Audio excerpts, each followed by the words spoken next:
Hello everyone and welcome back to my channel free to travel. तो friends, मैं हूं इस समय कनाडा के शहर टोरंटो में। यहां पर मैं कल 5 जुलाई को टोरंटो में आ गया था और मेरे पास यहां पर मेरे साथ कैसा जो इमिग्रेशन का जो एक्सपीरियंस रहा वो इस वीडियो में मैं आपके साथ शेयर करूंगा। अगर आपके पास कनाडा का वीज़ा है और आप टोरंटो आ रहे हैं तो इस वीडियो को आप लास्ट तक जरूर देखना, क्योंकि ये वीडियो आपके काम की होगी। क्योंकि मैं यहाँ पर कोई आधा 1 घंटा जो है इमिग्रेशन के साथ मेरी जो है मेरे से क्वेश्चनिंग होती रही। क्या क्या सवाल उन्होंने मेरे से पूछे, ये सारी जो है सारी बातें, सारी क्वेश्चन मैं इस वीडियो में आपके साथ शेयर करूँगा। तो लास्ट तक अब इस वीडियो को जरूर देख लेना। तो भाई, मैं था ज्यूरिक में, स्विट्ज़रलैंड में। मैं 7-8 दिन स्विट्ज़रलैंड रहा हूँ। मेरे पास स्विट्ज़रलैंड का वीज़ा था। मैं अपनी वाइफ के साथ अपने स्विट्ज़रलैंड ट्रैवल किया था और वहाँ पर ट्रैवल करने के बाद जो है मैं फिर क्योंकि वहाँ से टिकट सस्ती आ रही थी स्विट्ज़रलैंड से, ज्यूरिक से अप डाउन की जो टिकट आपको दिखानी होती है, क्योंकि यहाँ पे सारा चेक करते हैं टोरंटो में। तो अप डाउन की टिकट मैंने ले ली थी एयर कनाडा की, तो वहाँ से मुझे सस्ती टिकट पड़ गई थी अप डाउन की। 8 घंटे की मेरी फ़्लाइट थी ज्यूरिक से और जो है मैं यहाँ पर कोई शाम के 4:15 बजे पहुँच गया था। 1:30 बजे मेरी फ़्लाइट थी ज्यूरिक से और 4:15 बजे मैं यहाँ पर टोरंटो टाइम 4:15 पहुँच गया था।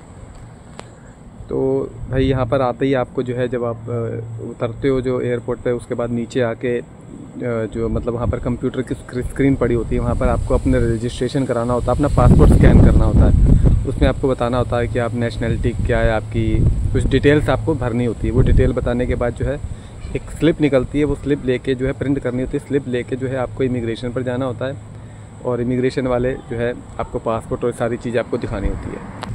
तो जो है इमिग्रेशन के पास जो है इमिग्रेशन जो है आपसे उन्होंने मेरे से, मैं आपको अपना एक्सपीरियंस बताता हूँ। तो कि भाई, जब मैं अपना पासपोर्ट और वो जो स्लिप थी जिसमें मेरी डिटेल मैंने कंप्यूटर से भरी थी, तो वो प्रिंट करा के मैं लेके गया। तो उन्होंने मुझसे काफ़ी सारे क्वेश्चन किए, जैसे कि आप अकेले आए हो, आपके कितने बैग हैं और आप कितने दिनों के लिए आए हो, मैंने 3 अलग अलग होटल किए थे, अलग अलग 3 होटल क्यों किए, और आप किस पर्पज़ से आए हो, why are you here in Canada. तो ऐसे सवाल वो आपसे पूछ सकते हैं, मेरे से पूछे थे उन्होंने। तो मैंने बताया मैं टूरिस्ट पर्पज़ के लिए आया हूँ। 3 होटल क्यों किए? 3 होटल मैंने इसलिए किए कि मुझे भाई 3 होटलों में ही अच्छी डील मिल रही थी, अच्छा प्राइस मिल रहा था। एक होटल में मुझे अच्छा प्राइस नहीं मिल रहा था। हालांकि मैंने अपना जब वीज़ा अप्लाई किया था तो मैंने वैंकूवर का दिखाया था। वैंकूवर का मैंने होटल नहीं लगाया। 10 दिन का ट्रैवल प्लान था मेरा, बट मैंने 8 दिन का ट्रैवल प्लान ज्यूरिक से दिखाया। उन्होंने मुझे पूछा कि भाई 8 दिन के लिए क्यों आए हो? मैंने कहा क्योंकि मैं इससे पहले स्विट्ज़रलैंड था, 8 दिन मैंने वहाँ बिताए, तो इसलिए मैंने अपनी जो है ट्रिप छोटी कर दी। तो ये सारी चीज़ें मेरे से पूछी। उसके बाद जो है उन्होंने, जो मैंने उनको स्लिप थी उस पर लाइनिंग सी मार दी। लाइनिंग मार के मुझे कहा आप जाओ। मैंने पासपोर्ट लिया और उन्होंने पासपोर्ट पे कोई स्टैंप नहीं मारी। कुछ लोग मेरे से पूछ रहे हैं कि आपको जो है कितने दिन की एंट्री मिली है। तो भाई, ऐसा एंट्री वेंट्री का कोई सीन नहीं है, कुछ भी उन्होंने स्टैंप नहीं मारी एंट्री की, या ये नहीं बोला कि भाई आपको इतने दिन की एंट्री है। तो ऐसा कुछ नहीं है। वो स्लिप मैंने ली, अपना पासपोर्ट लिया और मैं आगे चला गया एग्ज़िट की तरफ। तो एग्ज़िट की तरफ मैं जब जा रहा था तो एग्ज़िट के पास से जो आपसे स्लिप मांगते हैं, जो आपने प्रिंट की, जो इमिग्रेशन वालों ने लाइनिंग मारी थी जिस पे, तो वो लाइनिंग वाली जो है, जब मैं एग्ज़िट पे गया तो वहाँ पर इमिग्रेशन 2 ऑफिसर खड़े थे। वो सबसे पर्ची मांग रहे थे। वो पर्ची देख के जो है कुछ लोगों को तो जाने दे रहे थे पर्ची देख के, और कुछ लोगों को दूसरी साइड भेज रहे थे। तो मेरी पर्ची पे लाइनिंग थी तो उन्होंने मुझे दूसरी साइड भेज दिया।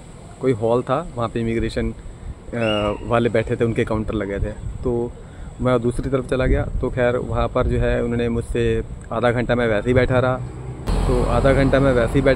और आधा घंटा के बाद जो है उन्होंने मेरे से क्वेश्चन की। आधा घंटा तक ही मेरे से क्वेश्चन करते रहे, क्यों यहाँ पर आए हो, सेम सवाल, आप 8 दिनों के लिए क्यों आए हो, आपका काम क्या है। तो उन्होंने मेरे काम को लेके काफ़ी सारी चीज़ें मेरे से पूछी। तो भाई, मैं आपसे यही कहना चाहता हूँ कि जो भी आपका वीज़ा जिसने भी अप्लाई किया है, तो आपको पूरी आइटनरी, कहाँ कहाँ घूमना है, किस किस जगह पे आप अपने जाना है, टोरंटो में ही खाली क्यों आए हो, तो आपको मतलब सारी आइटनरी और सारे प्लेसेस मैंने याद कर लिए थे कि मैंने टोरंटो में कहाँ घूमना है। नाइग्रा फॉल्स हो गया, वो नाइग्रा फॉल्स में मैंने बताया था मैंने नाइग्रा फॉल्स जाना है टोरंटो के बाद। उसके बाद मैंने बताया कि मैंने टोरंटो में कहाँ कहाँ घूमना है, जैसे रिप्लेस एक्वेरियम है और टोरंटो में CN टावर है, यहाँ पे कासा एक जगह और है, 1-2 जगह। तो मैंने 2-3, एक जैसे चाइना टाउन है, 2-3 जगह मैंने मतलब टोटल 5-6 जगह बताई। बाकी मैंने बोला कि भाई मैं यूट्यूबर हूँ और मैं यहाँ पर एक्सप्लोर भी करूँगा जो चीज़ें मुझे नहीं भी पता। तो भाई, मुझे काफ़ी देर तक क्वेश्चन करते रहे। काम के लिए वो बढ़ गए। मैंने उनको बोला मैं यूट्यूब का चैनल है मेरा, तो मैं अपने यूट्यूब पर वीडियो बनाता हूँ, मेरे इसी से इनकम आती है। मतलब क्योंकि उन्होंने मेरे से पूछा था आप क्या काम करते हो, मैंने उन्हें बताया मैं एक ग्राफिक डिज़ाइनर हूँ। दूसरा मेरा मेरा यूट्यूब चैनल है और उससे मुझे इनकम होती है।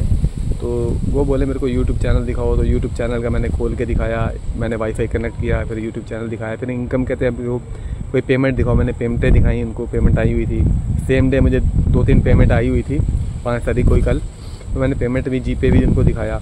कहते कौन कौन सी मैंने कहा मेरे कंट्रीज़ का वीज़ा अप्लाई करता हूँ, लोगों के लिए हेल्प करता हूँ। तो वो कहते हैं कि सर कनाडा के लिए करते हो, मैंने कहा नहीं कनाडा में और भी काफ़ी सारी कंट्रीज़ में लोगों को हेल्प करता हूँ डॉक्यूमेंट्स बनाने में। तो खैर फाइनली उन्हें मैं सेटिस्फाई कर पाया और जो है उन्होंने मुझे मेरा बैग चेक किया, 2 मेरे पास बैग थे, तो बैग दोनों मेरे उन्होंने चेक किए। फिर उन्होंने ये भी पूछा कि आप वापस इंडिया कब जा रहे हो, मैंने कहा इस डेट को मैं वापस इंडिया जा रहा हूँ। तो होटलों के बारे में इमिग्रेशन ने पूछा था जब मैंने पहली बारी पर्ची दी थी, इन्होंने मेरे से होटल के बारे में नहीं पूछा। बाकी ये कि 8 दिन का इन्होंने मेरे से पूछा वापस कब जा रहे हो, मैंने कहा 12 जुलाई को वापस जा रहा हूँ। ये सारी चीज़ें पूछी, बाकी मेरे बैग चेक किए, दोनों बैग चेक किए, एक लैपटॉप वाला, एक दूसरा मेरा कपड़े वाला बैग। तो खैर उन्हें ऐसी कोई चीज़ नहीं मिली कि जो वो शायद सोच रहे थे मेरे पास होगी या उन्हें कोई शक था जो भी। तो खैर कुछ भी उन्हें ऐसा नहीं मिला। उसके बाद जो है मैंने उनका अपना कैमरा भी दिखाया, जो GoPro का कैमरा है वो मैं साथ में लेके चलता हूँ, तो वो GoPro का कैमरा भी मैंने उन्हें दिखाया। उसके बाद जो है उस लेडी ने, जो ऑफिसर थी, उसने ऐसे ही किया और मुझे कहा यू आर वेलकम। उसके बाद जो है दोनों में फिर मुझे उसने कहा कि अपने कपड़े पैक कर लो दोबारा से। मैंने अपने कपड़े पैक किए, तब तक वो दोनों जा चुके थे और मुझे उन्होंने, एक ऑफिसर ने कहा आप वहाँ से एग्ज़िट कर सकते हो। तो आप जो है टोरंटो में अगर आप आ रहे हो, आपके पास वीज़ा है, अगर आपकी जो आइटनरी टोरंटो की बनी है और वैंकूवर के साथ में बनी, तब तो आप जो है वैंकूवर पहले ले सकते हो, बाद में टोरंटो आ सकते हो। वैंकूवर में आप जो है इमिग्रेशन करवा सकते हो। वहाँ पे थोड़ा सा, टोरंटो में इतनी ज़्यादा इंक्वायरी है, बहुत ज़्यादा पूछताछ हो रही है। मतलब यहाँ पर मेरे को ही नहीं उन्होंने खाली रोका, मेरे पीछे पीछे दूसरी नेशनैलिटीज़ के भी जो लोग थे, मतलब दूसरी कंट्रीज़ के भी जो लोग थे, दूसरे नेशनल, उनको भी रोक के उनसे भी क्वेश्चन हो रहे थे, उनको भी पूछा था। कुछ लोगों को उन्होंने डिपोर्ट भी किया, एक बंदे को उन्होंने डिपोर्ट भी कर रहे थे क्योंकि वो उससे जो है सेटिस्फाइड नहीं हुए थे। तो यही मैं कहना चाहता हूँ, आपकी जो फ़ाइल जिससे भी आपने करवाई है कनाडा की, उससे आप जो है पूरा स्टडी करके आना। आपका पूरा पता होना चाहिए आपने कहाँ घूमना है, क्या घूमना है, कितने पैसे आप क्या काम करते हो। ऐसा ना हो आपका कुछ और काम दिखाया गया हो आपके जो वीज़ा अप्लाई करते टाइम, और आप यहाँ से वो जब आपसे पूछे तो आपका कुछ और काम निकले, तो आपको दिक्कत हो जाएगी। भाई डिपोर्ट कर रहे हैं, नो डाउट डिपोर्ट कर रहे हैं। जब मुझे ही उन्होंने नहीं छोड़ा, जब मैं स्विट्ज़रलैंड घूम चुका हूँ, UK 2 बारी जा चुका हूँ, ठीक है, शेंगन का वीज़ा मेरा कनाडा वीज़ा के सामने लगाया, तो इतनी क्वेश्चनिंग मेरे साथ की, तो फिर आप समझ सकते हो कि आपके साथ भी वो कर सकते हो, करेंगे, क्योंकि वो मुझे ही नहीं, इंडियंस को ही नहीं, और भी दूसरी कंट्रीज़ के लोगों को भी रोक के उनसे पूछताछ कर रहे हैं। क्योंकि टोरंटो में बहुत ज़्यादा लोग इमिग्रेंट्स आ रहे हैं, मतलब जो लोग आ रहे हैं और वहाँ पर रुक रहे हैं, कन्वर्ट करा रहे हैं। तो इसी वजह से यहाँ पे बहुत सख्ती है। आना है तो वैंकूवर या किसी और प्लेस में, अगर आपकी आइटनरी में वैंकूवर है तो वैंकूवर, कैलगरी है तो कैलगरी, वहीं पे जाओ आप। यहाँ पर आना है तो आप फुल्ली प्रिपेयर होके आओ, और जो है घबराना नहीं है। घबरा गए, बॉडी लैंग्वेज भी चेक करते हैं। आधा घंटा मुझे इसलिए बैठा रखा, मेरा जो है शायद मेरी बॉडी लैंग्वेज चेक कर रहे होंगे, पर मैं कॉन्फिडेंस के साथ बैठा रहा। मुझे पता था ये कैमरों में से सब चेक करते हैं। तो खैर मैं सच्चा था, क्योंकि मेरे पास ऐसा कुछ नहीं, जो मैं काम करता हूँ मैं करता हूँ। जो मतलब मैंने उनको प्लान दिखाया था, उसी प्लान के अकॉर्डिंग मैं उन्होंने मेरे से क्वेश्चन किए, तो वो मैंने सारे उनको आंसर दिए, उनको सेटिस्फाइड किया। फाइनली उन्होंने मुझे जाने दिया। तो मेरा यही बस आपसे कहने का मतलब है, और इस वीडियो बनाने का यही पर्पस है कि भाई अपना थोड़ा सा पूरी फाइल अपनी देख के आओ, स्टडी करके आओ, ताकि आपको डिपोर्ट होने की आपको प्रॉब्लम ना झेलनी पड़े। तो फ्रेंड्स, इतनी ही वीडियो में इतनी ही इन्फॉर्मेशन आपके साथ शेयर करनी थी, और वीडियो अच्छे लगे तो लाइक शेयर कर देना। बाकी आप मेरे पीछे देख सकते हो भाई, यहाँ पर मैं जो है होटल में रुका हूँ, आप कह सकते हो। वैसे एक फ्रेंड है, तो होटल ही है समझ लो उसका। वैसे ये रेजिडेंशियल एरिया ही है। तो मैं अपने किसी दोस्त के घर पे रुका हूँ, वो मुझे ले गया था आके, और मैं यहीं पे हूँ फ़िलहाल। मैं कल तक यहाँ पे हूँ, इसके बाद जो मैं होटल पे चला जाऊँगा। तो फ्रेंड्स, मिलते हैं किसी और वीडियो में किसी और इन्फॉर्मेशन के साथ। तब तक के लिए बाय बाय। तब तक मैं आपको पीछे का नज़ारा दिखा सकता हूँ।